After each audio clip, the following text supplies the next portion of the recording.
Part of my happiness outside of work was in fact the theatre.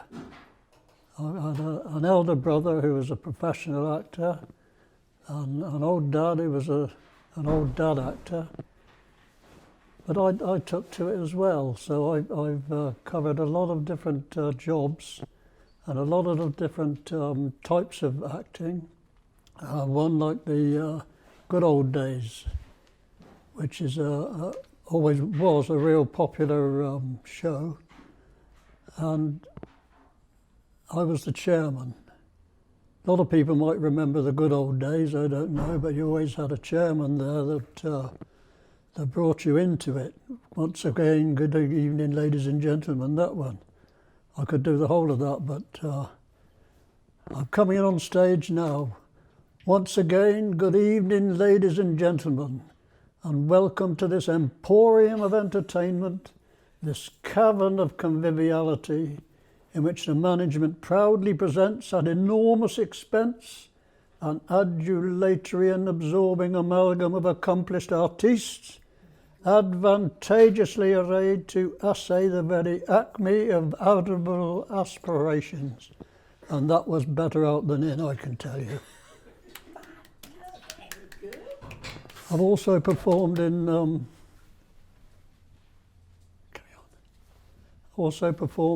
Shakespeare in the college gardens. I've played all sorts of hard parts, you know, the old commoner garden one down the back there that makes any show. And that's been a wonderful part of my life. And it's only up until, what would it be, 3 or 4 years ago that I stopped doing it because of my illness. But I've loved every minute of it because I was born right in the centre of Oxford. Paradise Square, that's a lovely name. That is a lovely name. And I've got a family of 7 of us, which is always a good bet if you've got a family. I've lost all but 2 of my brothers over different illnesses. But overall, living there and growing up with the people, it's just, well, it's unbelievable that it was doing what we were doing and getting good life out of it. No money to spare, but you could always go out and make a few bob or two down in the market, the markets you've seen there. But just itself being part of St Eb's has been a wonderful part of my whole life, and I wouldn't have missed it for the world. Thank you so much for that, Richard. Thank you so much. That was really lovely and brilliant, can I just say. You said you stopped performing a couple of years ago, but I think you've still got it. I think you've still got it. So a lot of people have said, bring it back. Yes, I don't mind at all. I mean, because all through the early years, we still kept in touch, and we still have a Balliol Boys was a club started by 2 students, and it was unbelievable what they did. They got this big old chateau down in Blackfriars Road, and from that they trained all of us. You got into boxing, you got into acting, you got into all sorts, all through these 2 students. And it was absolutely wonderful what they did for us, because number 1, they kept us out of trouble, and number 2, they learned an awful lot about what life was about. So, now through my later years, when I was in the RAF, I was asked to go abroad. I finished up in Iraq back in the 50s, so that was quite... Finished up in Iraq. Iraq, really? Yeah, I was there for 2 years. But again, came back, but of course all of the old place had gone.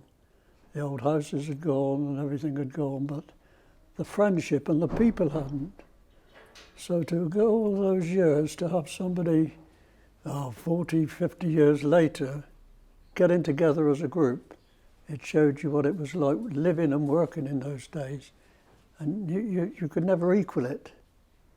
I would like it to go on forever, but we never equal it, and we still see a lot of the old friends. I still got a good mum. No, I haven't got a good mum. That was wrong. So I've still got. Well, my wife is. She's waiting for me downstairs. What's he doing? What's he doing abroad? What's he doing? Now? Telling us all these brilliant memories. Yeah, there are lots more, but I need to sit and think a bit. Don't I? Well, we've had a few. Thank you, Richard. Thank you for that. Before we finish, would you like to add anything to say about Oxford? What you love or what you find difficult or what you like or you don't like about Oxford? Would you like to say anything to finish off? Well, knowing Oxford, I love Oxford and what it stood for and what it still stands for. What it doesn't stand for is the growing up and the changes and the buildings. You've still got the old places, and you've just got so many different changes of people that are not particularly interested and really don't take much care of what Oxford is about. And Oxford is one of the most beautiful cities still. But it takes a lot of work now for people to keep it up. But I love it.